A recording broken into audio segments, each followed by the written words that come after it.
Kung medyo tight ang iyong budget at gusto mong magkasakyan, gusto mong mag-drive ng 4 wheels, baka eto na yung maging isa sa mga kasagutan ng mga pangarap mo.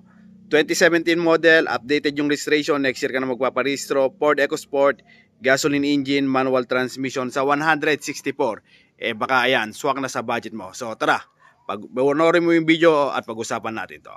8 gig pep talk, ang ride may safe at ganda. Di bali ng second hand, basta'y panalo ka. And yo, what's up guys? Good morning, good afternoon, good evening. Anong oras nyo ako napapanood? Isang magpalang araw sa ating lahat. And it's me, your car guy, 8 gig pep talk. Ayan, on today's vlog, eto na yon, yung napakaganda, bagong dating, sariwang-sariwa. Medyo mabilis lang yung review natin, hindi man natin masyadong papakita ulit. Kasi nga merong on the way na naman tulad ng Revo. Pero malay nyo, ayan, usap-usap pa lang naman, hindi naman siya ganun kaya interested. Parang gusto niya lang makita sa ngayon. Pero sa ngayon, ayan, for release na, dumating na po yung kukuha nung Mitsubishi Adventure natin. So ayan, nililinisan ni tatay. And then, eto, dito naman tayo focus. Ginawa na natin ng vlog yun, panoorin nyo na lang, tingnan natin kung sino maunang matatapos. So, tapos ito naman susunod. So, ito na, 2017 model, gasoline, manual transmission, Ford EcoSport. Updated yung registration niya, mapapansin nyo. Ending 1, supposedly, hindi na siya nakarehistro, pero ayan, newly registered siya. So, ito na naman yung maganda, Best Buy. Literal na Best Buy to, kasi nga, ayan, newly registered, newly PMS, bago binenta, pina-PMS, pinaayos yung mga issue, and then, ayun, swerte tayo, nakuha natin. At syempre, swerte rin yung makakabili nitong sasakyan ito. So, di na natin patatagalin. Ito ang kanyang sasakyan. Panoorin nyo na!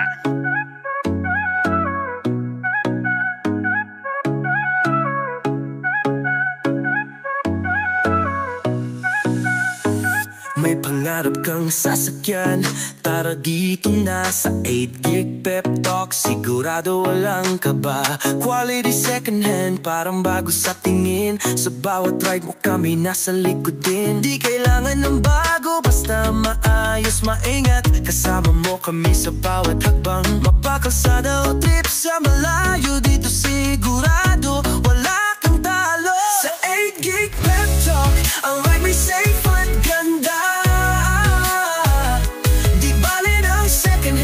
Basta'y panalo ka. May tiwala, may kalidad, garantisado yan. Dito ka na, di ka magsisisi kailanman.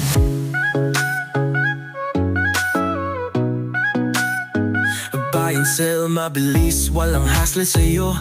Magtiwala lang kami na ang bahala rito.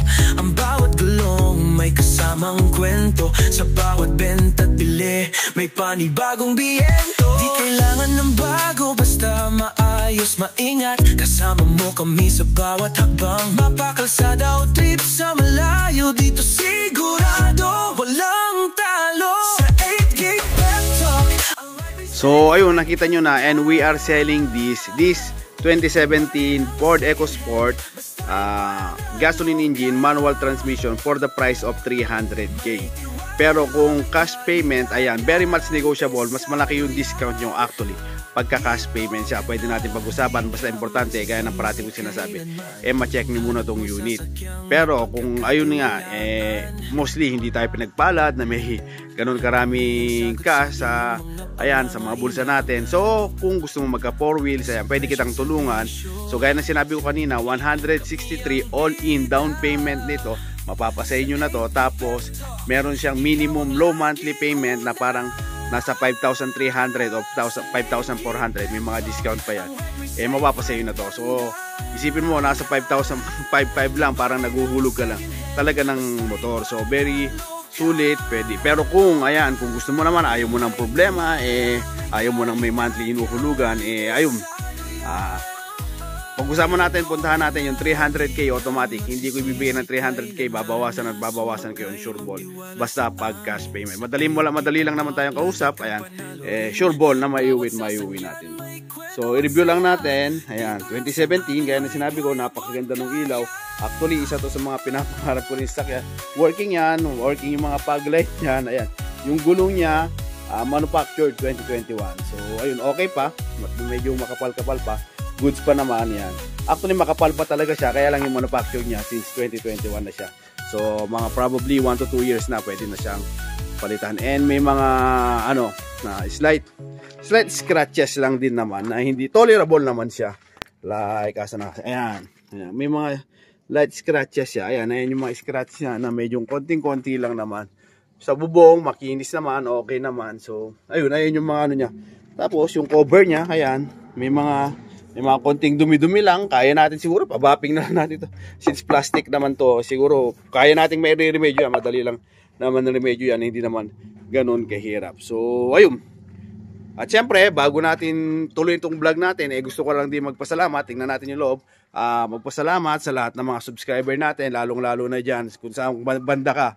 Yung mga bayani nating OFW. Maraming salamat po sa suporta nyo. Napakalaking bagay po yung panonood nyo. Ayan, sana maging parte si 8 Gig Pep Talk sa mga pangarap nyo sa kayan. At siyempre, ganun din sa mga kababayan natin. Kung taga rito ka lang, punta mo lang ako rito. At siyempre, sure ball na mapag-usapan natin at 101% mapapasaya ito. Maraming salamat sa mga kababayan natin na nanonood, tumatangkilik kay 8 Gig Pep Talk. Maraming salamat po. At kung bago ka naman, baka pwede kang mag-like, mag-subscribe na rin. At siyempre, i-shoutout mo na rin kung taga saan ka na, sa ganun naman, malaman natin kung hanggang saan nakarating ang ating video.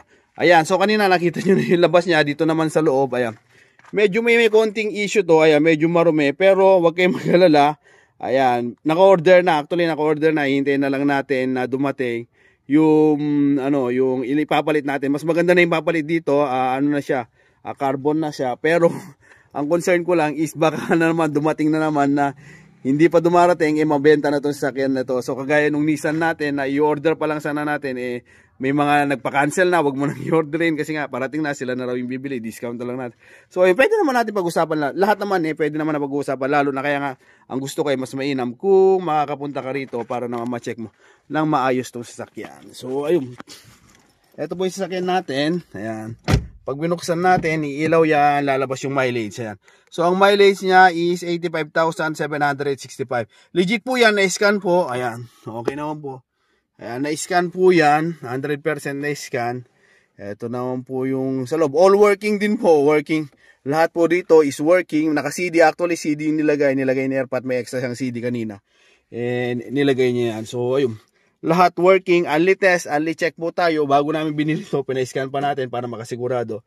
Kasi nga, ayun, ayaw natin na magkaroon problema yung natin. Lahat po nung binili namin to, actually yung nung seller, yun, pina-PMS niya, pinapaayos niya na lahat. Yung aircon nito mahina, pero ayun, pinapalitan niya. Nandyan yung mga parts na nandyan. Nasa likod po lahat ng mga parts. Katunayan na, ayun, all goods na po siya. Manual transmission, ayan. Hillman, drive with drill stick, ayan, napakaganda. Available pa rin yung yung orig na Ford na yung floor mat niya, ayan. Available pa rin. Sidings okay na okay, lalong-lalo na yung mga headliners, yung room light dito sa loob, ayan.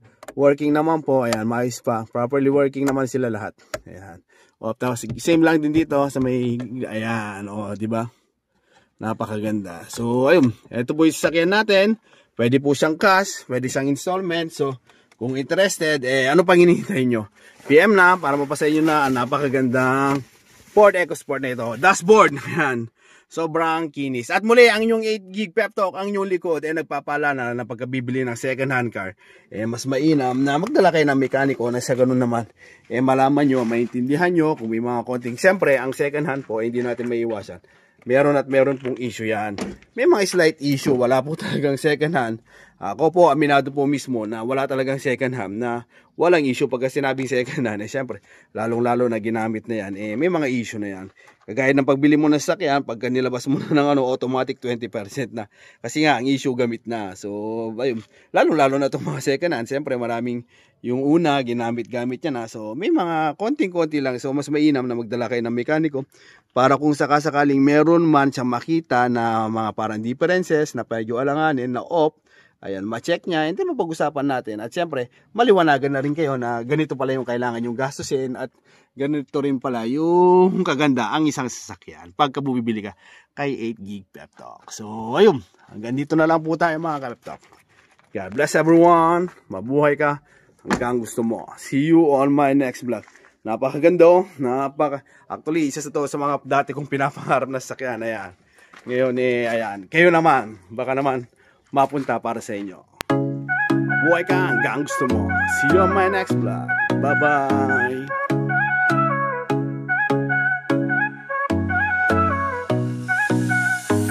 May pangarap kang sasakyan, tara dito na sa 8 Gig Pep Talk. Sigurado walang kaba, quality second hand, parang bago sa tingin. Sa bawat ride mo kami nasa likod din. Di kailangan ng bago, basta maayos, maingat. Kasama mo kami sa bawat hakbang.